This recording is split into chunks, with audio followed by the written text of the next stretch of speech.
सोलापूर महानगरपालिका सार्वत्रिक निवडणूक प्रक्रिया नुकतीच यशस्वीरित्या पार पडली असून नव्याने निवडून आलेल्या पदाधिकाऱ्यांच्या स्वागतासाठी महापालिका सज्ज झाली आहे।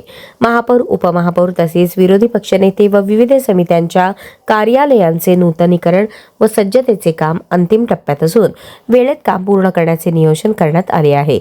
या अनुषंगाने मंगळवारी आयुक्त डॉक्टर सचिन ओंबासे यांनी प्रत्यक्ष पाहणी केली।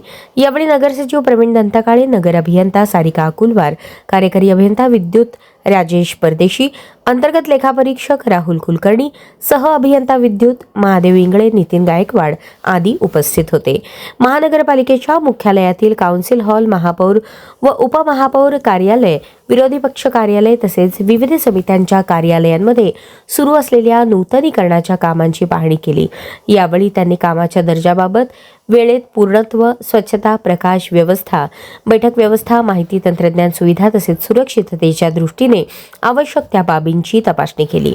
पाहणी दरम्यान आयुक्तांनी संबंधित विभाग प्रमुख व अधिकाऱ्यांना स्पष्ट सूचना देत सांगितले की कार्यालये नागरिकाभिमुख, प्रशासकीय कामकाजास अनुकूल व आधुनिक सुविधांनी सुसज्ज असावीत।